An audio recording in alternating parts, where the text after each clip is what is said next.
ברוך אתה אדוני אלוהינו מלך העולם, אשר קידשנו במצוותיו וציוונו לעסוק בדברי תורה.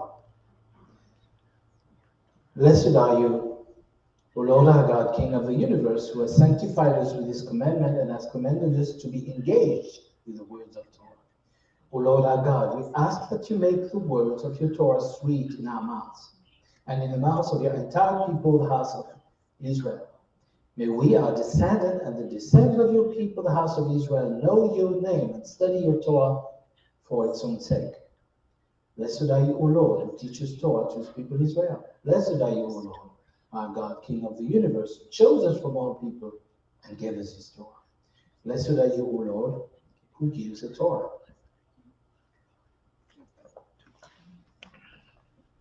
Okay, let's bring this a little closer there. Make it easier for me. Who's taller now? I like that. I look up to him anyway. Okay, so today I want to talk about the pit, Joseph's pit. Did I say that right? Joseph's pit.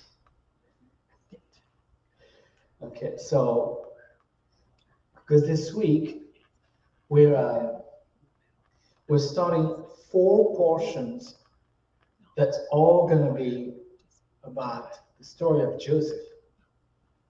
I was telling Eli just 5 minutes ago, the story of Joseph was the first Bible class I ever gave. I was about 10 years old. I was in school in France, and it was history class. And the book had history of Egypt, and Assyria, the Hebrews, Babylon, Greece, Rome. That was kind of and the teacher, he asked students to take apart one of the lessons and study the text and give the class to the other students, make a board, bring pictures, documentation, all kinds of stuff. And me, of course, I just started my religious education, going to Talmud Torah in Paris, and Paris, France. And I had learned about the story of Joseph. So what I did, I did my board, brought pictures and all kinds of stuff, and I rewrote in my own words the whole story of Joseph in cursive, and I put it on there, put it there. And when it was my turn to give the class, I remember I was telling about the story. I just started crying. It was my first Bible class today. Were you the only Jew in class? Yeah. I was the only Jew in class. Okay, so I was the only Jewish boy. The only little Jewish boy. So we're going to talk about the story of Joseph, which could be considered, in my view, the climax of the book of Genesis. It's like we start really with mission and Noah and Abraham, we need Abraham, Isaac, Jacob, and then Joseph. It's really the big thing. It's a place where we see Joseph exercising all the virtues of his father Jacob, of his grandfather Isaac, and of his great-grandfather Abraham. It's also the place where the children of Israel end up in Egypt. Egypt, which was in those days a dominant world culture, a rich, dominant culture. It's a place where they'll spend a long time growing until eventually they become a nation. A nation within Egypt, and with whom Pharaoh himself was starting to feel uneasy with.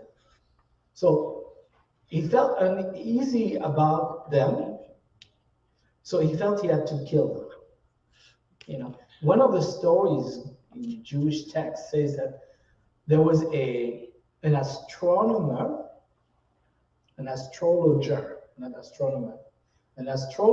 from Pharaoh. He came to him and said, that to tell him about a star that was that had come up, and the astrologer told Pharaoh, "Oh, there is going to be a boy from the children of Israel in your land. You know, all these guys in Goshen. He's going to free all the slaves. He's going to take them away." So Pharaoh said, "Well, simple solution. Kill all the boys as they're born." Doesn't that sound like a familiar story? You know, so, but it started way before with the story of Joseph was the one who paved the way to Egypt. He was the first one, and then he brought in everybody. But I'm getting ahead of the story there. But really, what does a mighty power like Egypt care about a bunch of stinky shepherds? I say stinky, not because they were, but because Egypt despised shepherds. You know, so here, this mightiest nation on earth was concerned about a tribal unit within their land who didn't even have a country to call their own. Why was Egypt so afraid that in the end, we know the story, they wanted to kill everybody, enslave them. The question is really, why does someone feel like they have to attack someone that did not attack them? If someone comes against you and you did not attack them, you just live your life, and they feel like they have to attack you. Why? When they attack you, they confess to your validity as a potential threat. They're afraid of you. If they consider you just, I don't care, who cares? This world, that was squishy. But when they come at you with all their big guns, whoa. So you admit to their position of strength against you. If you don't agree with someone, you don't have to attack them. Just disagree. If God's on your side, you'll take care of it. And if you go, and you can go about your business. Like Nehemiah said to the people challenging him. You know, the story of Nehemiah is beautiful. The emperor tells him, go build the walls of Jerusalem. Cyrus or something. Go build the walls of Jerusalem. There were people in Jerusalem at that time who didn't like that. They had really used the whole exile to put themselves in positions of power and everything. You know, now Nehemiah come back. He wants to bring back all the Judeans from the Persian and Babylonian Empire. There was three main guys who were reading the story of Nehemiah that really went against Nehemiah with all their guns. And you can read it in the story. It's beautiful. But Nehemiah, he had received his orders from the emperor himself. From he who was in his days, the king of kings. The emperor. So, some people that had stayed over there in Jerusalem felt threatened by Nehemiah's presence. Why? So this came to him with mockeries, accusations of pride, of seditions, and misplaced values. You can read it. It's Nehemiah 1, 2, 3, 4, 5, 6, 7. So at one point they say, let's have a meeting together. Let's talk about this. So this guy, he's got his marching orders already. And he said, no, you can't do that. Let's talk about it. Do you know what Nehemiah said to them? And you can read it in Nehemiah 6, 3, and 4. 6, 3, and 4, yeah. He sent them messengers with this message, saying, I'm too busy with important work to calm down.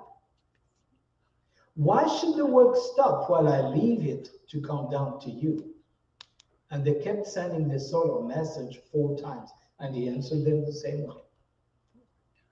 When we have our marching orders, why do we have to come down to talk? We're doing an important word, an important work. So when someone tells us off that we have not attacked, we have our marching orders from our Messiah. So Nehemiah kept on to build the walls of Jerusalem. Nehemiah was not about to validate his false accusers by giving them an audience. He had his marching orders from a higher authority.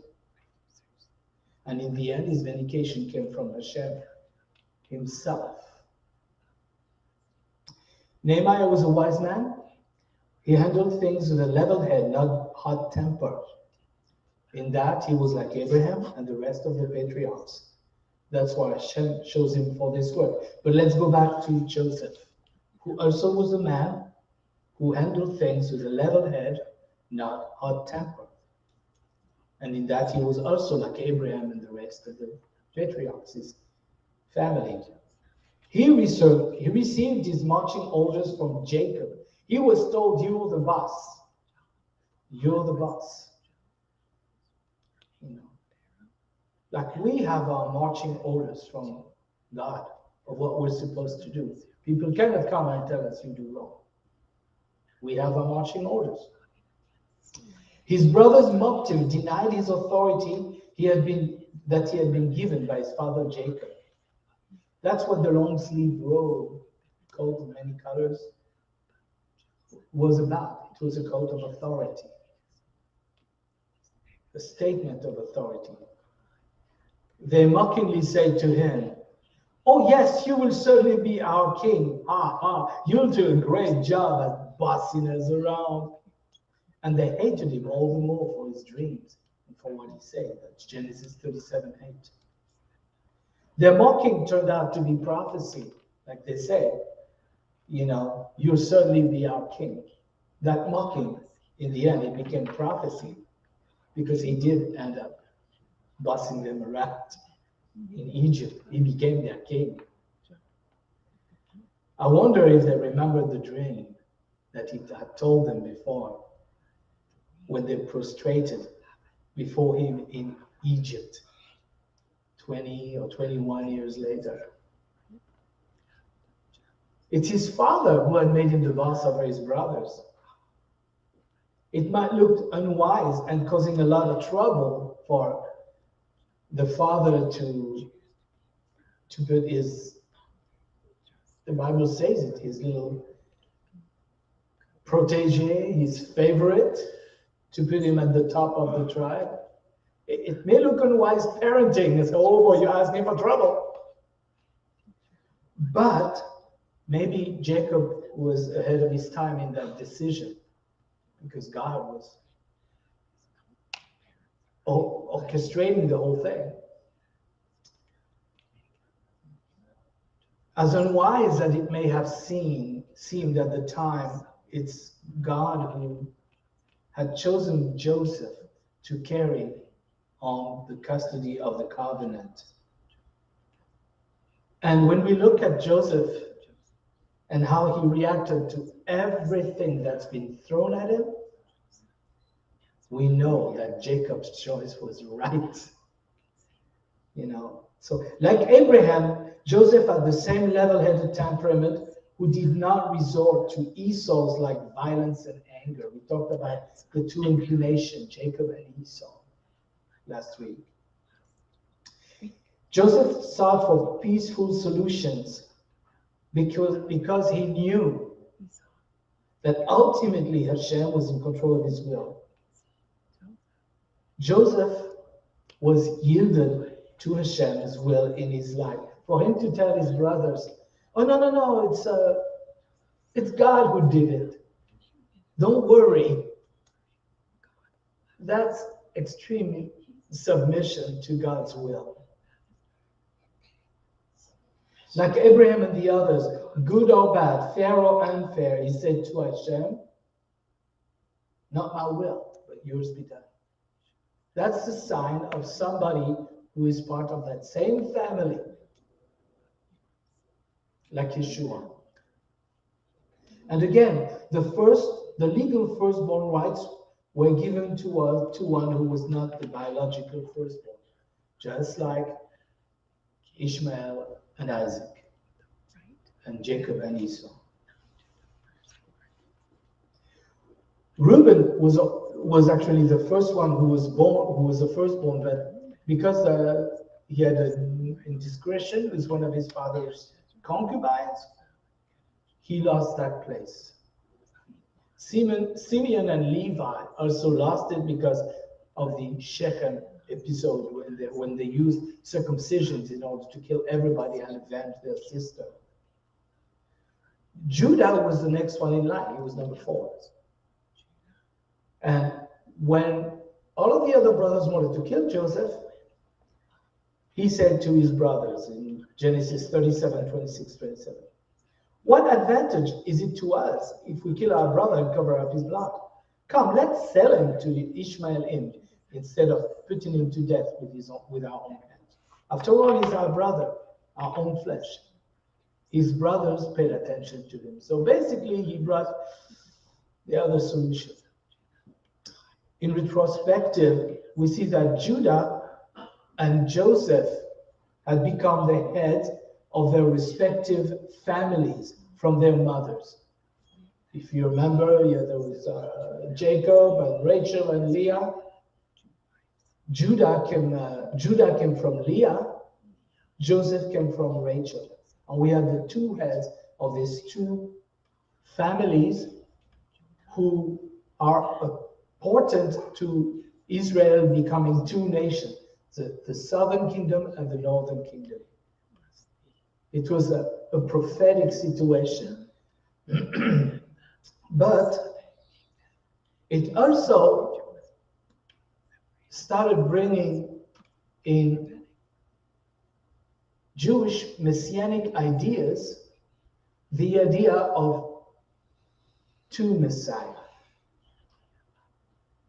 Jewish books and texts talk about Messiah, son of Joseph, the suffering victim, and Messiah, son of David, from the tribe of Judah, who is the conquering king.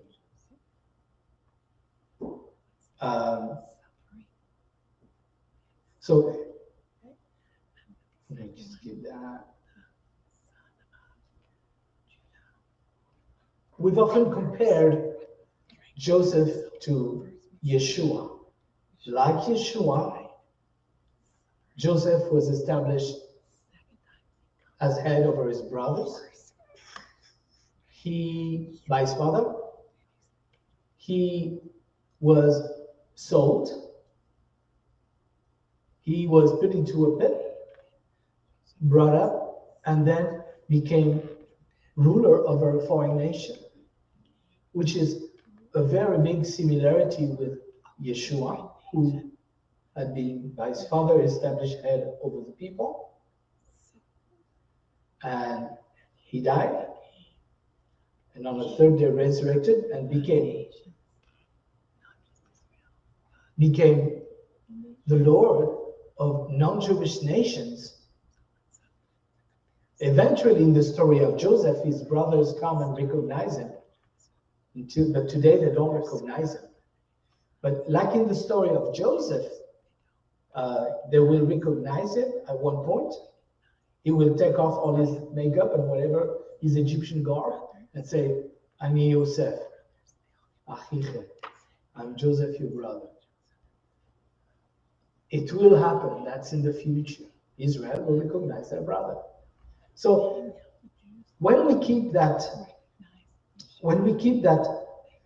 idea of Joseph, Yeshua, now we have Judah, people of Israel who sold their brother, right? Judah actually rescued Joseph from death and sold him. So, and in Bible text, they say he was sold for 20 shekels of silver. But some Jewish texts argue with that. They say no, because 20 shekels of silver, it was sold for the price of a slave. 20 shekels of silver was the price of a slave. In the days of Yeshua, the price of a slave had gone up, inflation, after like 2,000 years.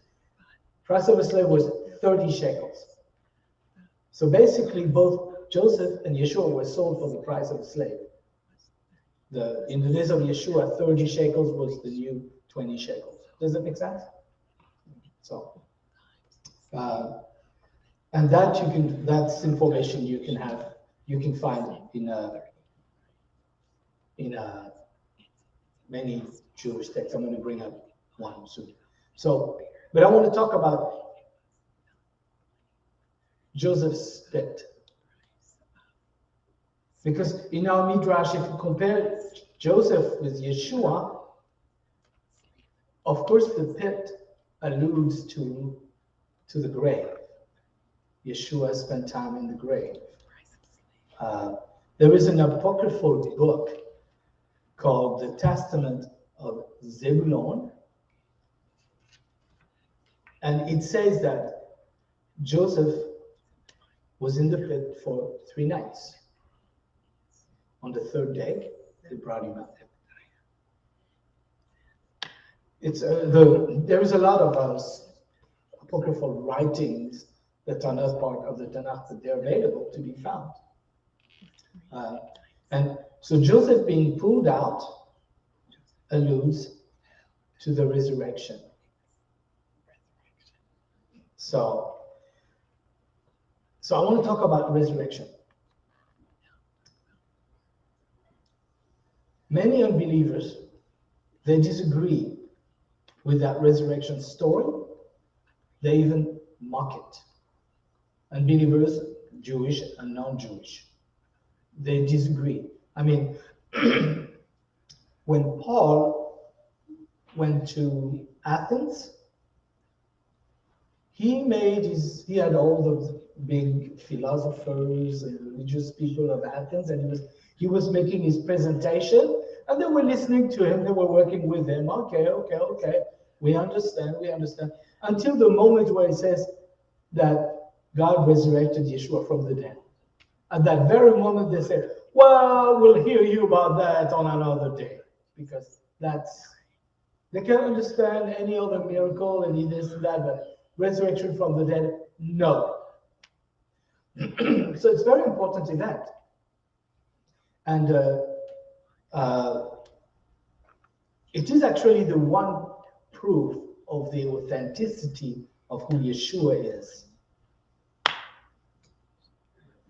It's the truth of his message. Any other miracle that Yeshua did could have and has been performed to a certain extent by other prophets. Even like Yeshua resuscitated Lazarus, both Elijah and Elisha resuscitated people. Yeshua walked on the water. Elisha, I always forget to. I think it's Elisha, had an axe head come up from the water. Moshe brought food from heaven. Well, so did Yeshua. All of these miracles could have been performed, and the Jewish writings are full of miracles, because there were miracles. So resurrected from the dead, that's the one that is the most revived. They say, well, no, somebody took his body, somebody did that, all kinds of stuff.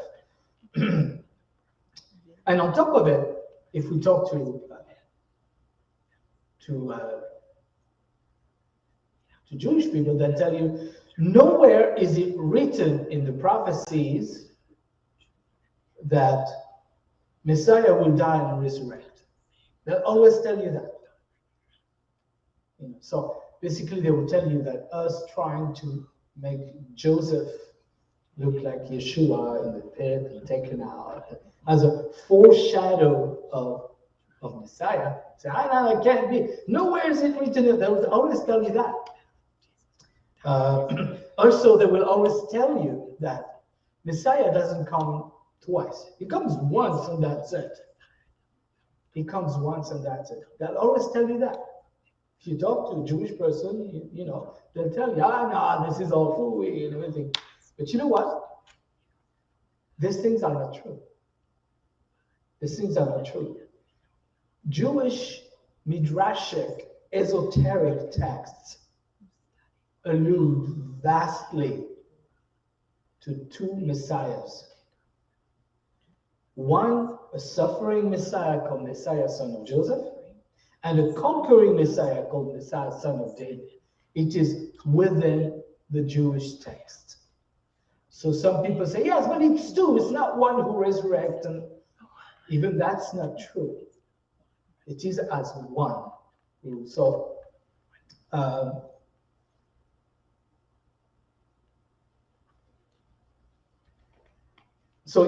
one can say, well, yeah, some rabbi may say that, but maybe one can say, I don't like it. I don't agree with it. I have a different doctrine. My own rabbi teaches differently. I think it's stupid. We can say whatever we want, but one can never say that the idea of one Messiah who dies, resurrect, is not in Jewish text and is not in Jewish doctrine. It is. It is. But of course, these texts are a bit hidden. You know, so there is a book called The Messiah Text. The Messiah Text. It's by Raphael Attai. And it's a book that actually tells you everything about, brings out all the messianic prophecies, all the stories. I mean, and you cannot take everything as totally Bible proof. You have to hang it to loosely. But the idea of a Messiah who lives, dies, resurrects, come back, is right in there. Is right, and those are Jewish prophecies. So one may not like it. You cannot say that it's not there just because you've never seen it, you've never heard of it, you've never read it. No one knows everything. And when we don't know something, it can be fixed. We just learn it. So, but I'm going to give you some of these quotes, some of these passages, not all of them, some of them. But before, I want to answer one question. If it is there, why do people reject it so much? Why are they so against it? Why is, let's say, Christianity and Judaism so apart today? Why? You know, if it's right there, you know, this will be the main dispute. Is that no, Messiah doesn't come twice. No, it doesn't die and resurrect. No, blah blah blah blah blah blah. Why? Why is it like that? If the texts are there right there to read, well, I want to propose an answer, and the answer is what Judaism has become today is a far cry from what it was in the first or second temple era. Second temple era is the time when Yeshua came. The Judaism we have today is totally different. It's not the same bird, so to speak. But so is the lifestyle and doctrine of the disciples of Yeshua. What we call today modern Christianity is a very far cry from the lifestyle of the first disciples, Matthew, Paul, Peter, John, James. A real far cry. So of course, the two have grown very differently, so that whereas they could understand each other, they didn't have to like each other, they didn't have to go on a picnic together, they could have doctrinal arguments together, but it was all within the same framework. You know, even husband and wives don't agree with each other sometimes, but they're still one unit. So, so it was the argument was from within that framework. But then there was a divorce, and became two groups. And today, this is what we have: total thing where one says that the other one is idolatrous, and the other one says they're all going to hell. It's like, whoa, you know. But if we take both those two movements and we look at them from the way they were in the first century in Jerusalem, then the difference are minimal. There's actually less difference between the Messianic Judaism and traditional Judaism than with the Pharisees and the Sadducees. There's less differences, you know. So it's just a sad thing of history that happened. Does that make sense what I'm saying? Okay, so it's good to be able to see what happened and why. It's a natural development of history. When you bring the two back to their original ways, okay, then we can understand. This is why right away the movement after the resurrection, the movement, Messianic Judaism, grew so much that Herod killed James because the movement was dangerous. We can read it. I think it's in Acts 13. And no, it's not James he killed. It's the high priest who killed James. Through James. James was a new leader. He threw him off the temple steeple, the high place from the temple. He threw him down, and he didn't die. James didn't die. So the priest came with clubs. You know, the movement was getting dangerous, but it was a sectarian dispute.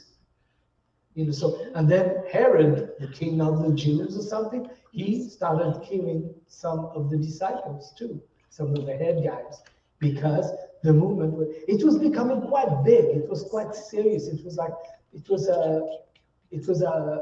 becoming important. Again, if you're not important, nobody's going to come against you. You know, when people come against you in such a manner, like Egypt, the children of Israel, like Herod, it's because they're afraid of you.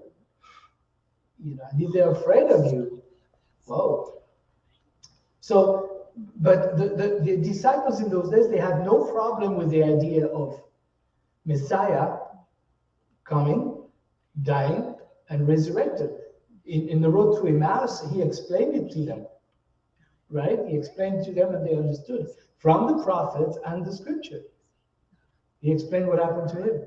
Not from some sort of new doctrine, from the prophets and the scriptures. And they had no problem with the idea of vicarious atonement, somebody dying for the sins of somebody else, because all this was part of Judaism. Today, people will tell you, no. Nobody, vicarious atonement doesn't exist. Everybody dies for their own sins. Whereas that is written in the Torah, it is not true in essence. There is more to it than just that. And I'll show you in a little bit. So it's really important when we see that the disciples didn't have much of a problem understanding who Yeshua was. But today, a Jewish person has a real problem with it. But because the two movements totally went into places where they have nothing in common. But again, in the beginning, it wasn't so. So,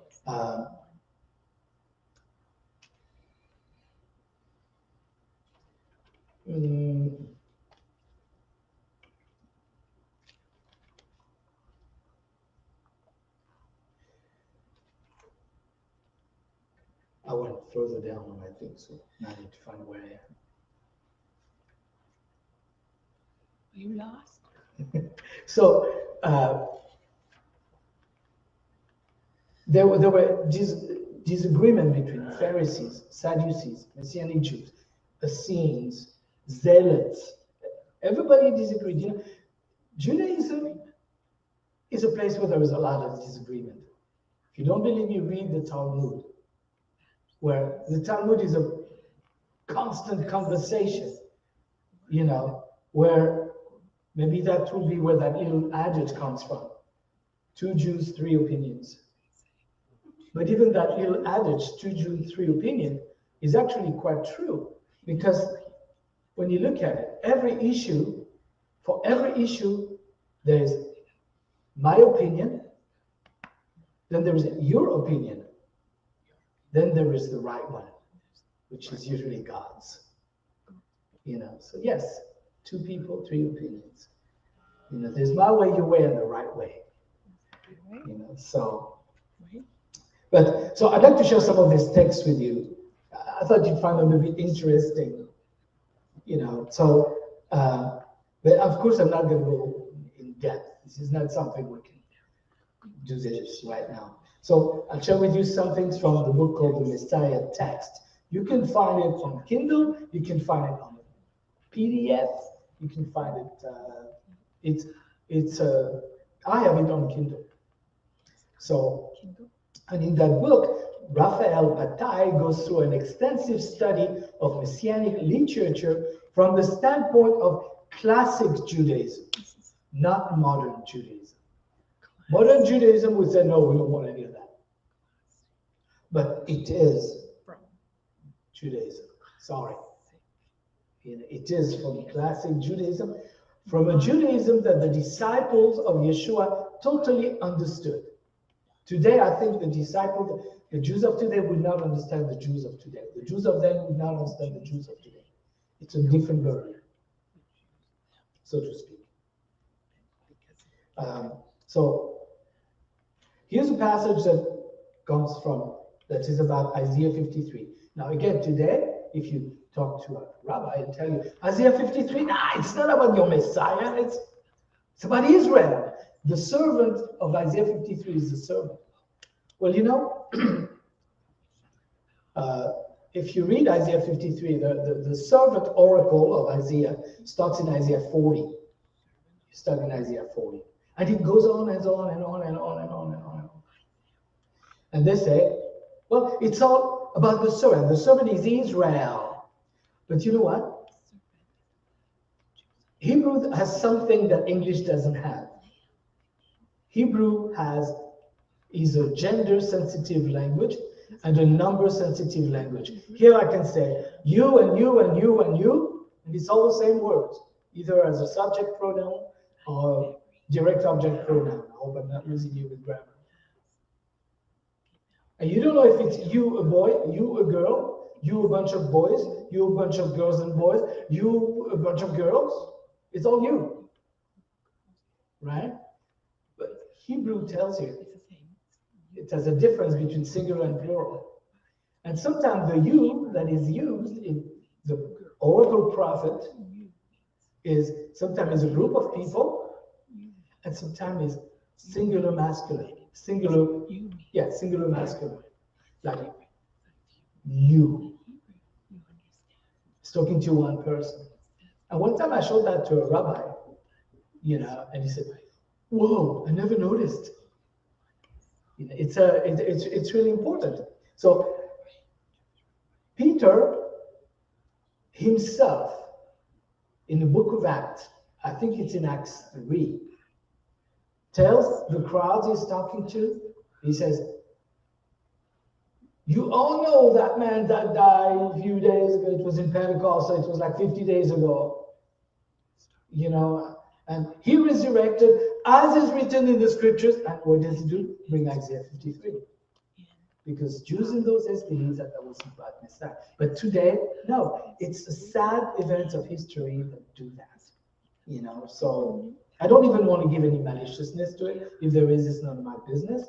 But it just so happened. So here's what it says. This is from the book Text of Messiah Text, on the section called Messiah ben Yosef, which is Ben Joseph, son of Joseph. It says, about a half century after Ezekiel, there lived in Babylonia the anonymous prophet of consolation and Israel's national restoration, usually referred to as Deutero-Isaiah. Bible students break the book of Isaiah in two parts. Chapter 1 to 39. Chapter 40 is called Deutero-Isaiah, which means the second Isaiah. Like Deuteronomy means the second giving of the Torah, means second, two. So he's referring to that text from Isaiah 40. Then he says that great poet prophet spoke repeatedly about the quote-unquote servant of the Lord, describing the call. He's referring to a Messiah, describing the call, mission, suffering, death, and resurrection of this mysterious individual. And then he gives verses from Deutero-Isaiah, Isaiah 52, 1 through 4, Isaiah 59, 1 through 6, Isaiah 54 through 9, 50, 13, and 53, 12. This is a Jewish text who talks about the death and resurrection, messianic life, death, and resurrection, the messianic mission, death, and resurrection of Messiah ben Joseph, son of Joseph. As to the identification of this quote-unquote servant, there is no scholarly consensus to this day. However, the Agadah, it's a book of legends, unhesitatingly identifies him with the Messiah. So again, the Haggadah is a book of Jewish legends and stories. And they identify him with the Messiah. This is a Jewish text. This is a Jewish text. Messiah ben Joseph, it says. The same text continues, and he says, in the future, the Holy One, blessed be he, will resurrect the dead. How will he do it? He takes the great shofar and blows it 7 times. At the first blast, the whole world shakes and suffers pain like a woman in childbirth. This sounds like Paul, if you ask me. Or Peter, yeah. At the second, the dust is scattered and the graves open. That sounds like Daniel. At the third, the bones gather together. That's Ezekiel. At the fourth, the limbs are stretched out. At the fifth, skin comes into being. At the sixth, spirits and souls enter the body. At the seventh, they live and stand up on their feet in their clothes. And the Holy One, blessed be he, stands and arranges the order of those who walk in the world, of the righteous and of the king, of the generous one, and every soul. So it's talking about he's going to do the resurrection from the dead. And then there's one quote here. I want to shorten it here.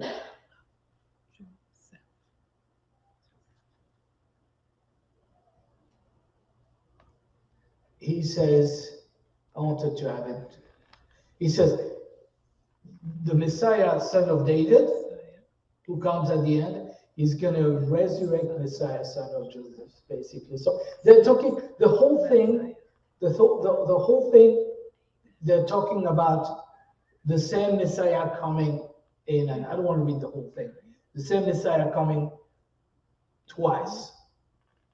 So there's much more, but I don't want to take too long. There's a beautiful part in Song of Songs.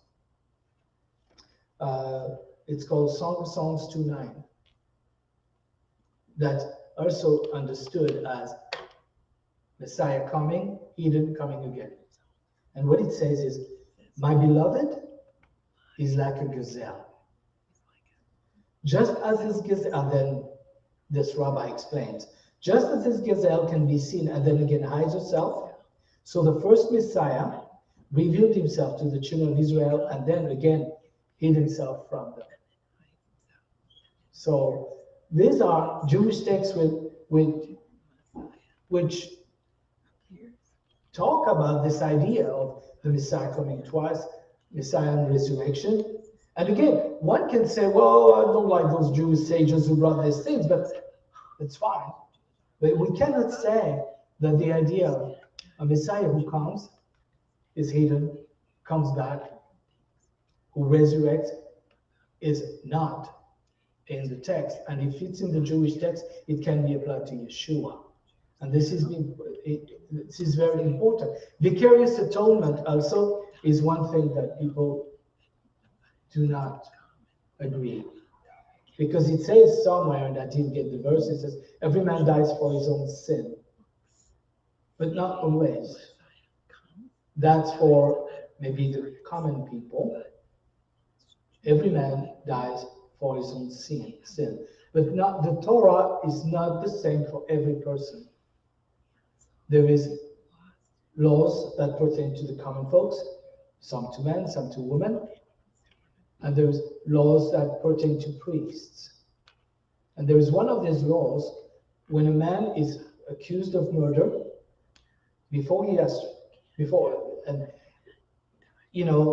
right away somebody's going to come and kill him. The family member of who he kills is going to come and kill him. But he has an option to run to what's called the city of refuge. And when he's there, nobody can touch him. So there can be a proper due process of law.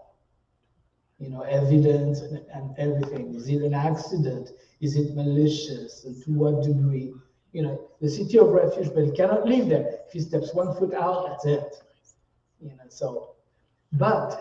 And that man, maybe he did it, maybe he didn't do it, maybe it was an accident, he's still stuck in that city of refuge. Well, until such a time, if that happens, when the contemporary high priest dies. When that high priest dies, this man is freed. He's freed and he can go out. This is what mothers of these people who were in the city of refuge always brought presents to the current high priest because they didn't want to be accused of killing. If the high priest dies, somebody would try to accuse the mother of killing the high priest. So there was in a certain way, the high priest took the accusation and this man was free.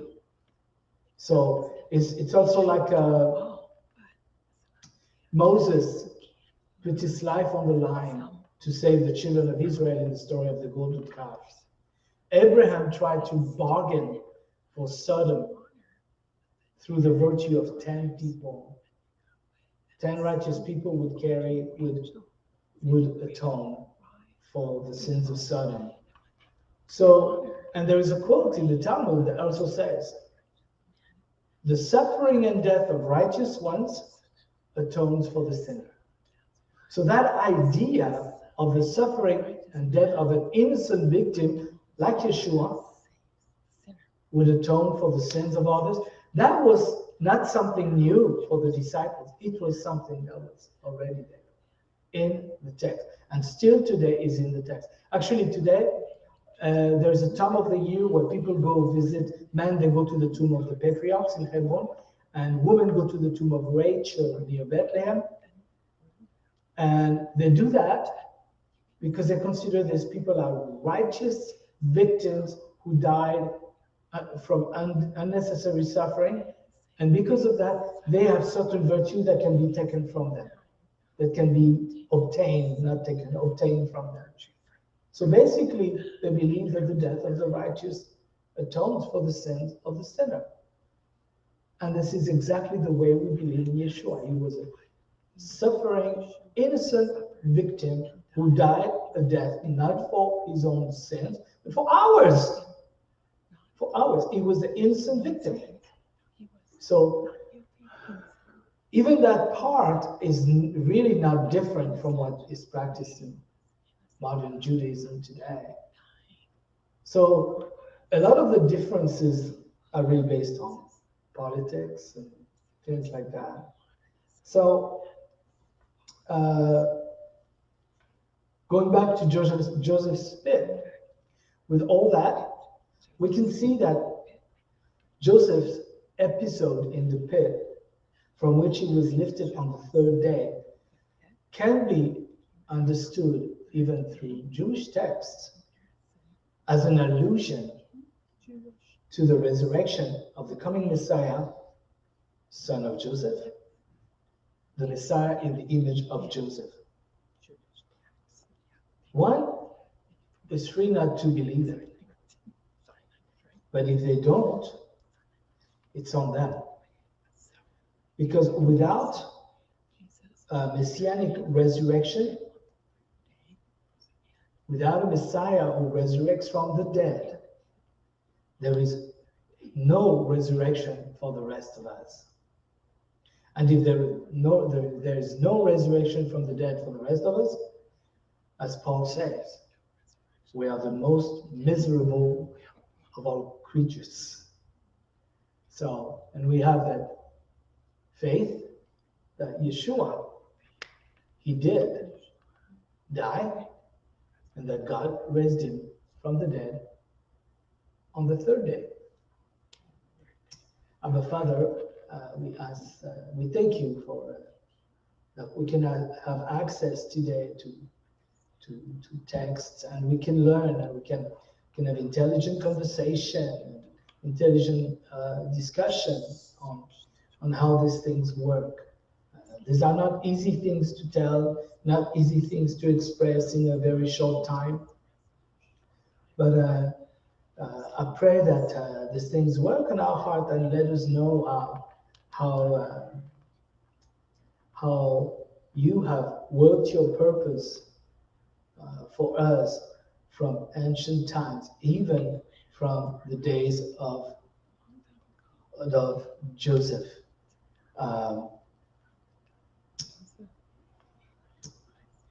Shem Yeshua Mashiach, Amen. Amen. There's a quote I read that says, the whole parasha this week, VAYESHEV, there is the story of Joseph being sent to Egypt, and there is the story of Tamar. And somehow we start with Joseph, and then there's a chapter on Tamar and Judah, and then it goes back to Joseph. There is a reason for all that.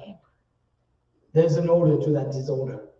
And so, but there is a quote from some of these texts that says, at the time of Tamar, God was busy creating the light of Messiah.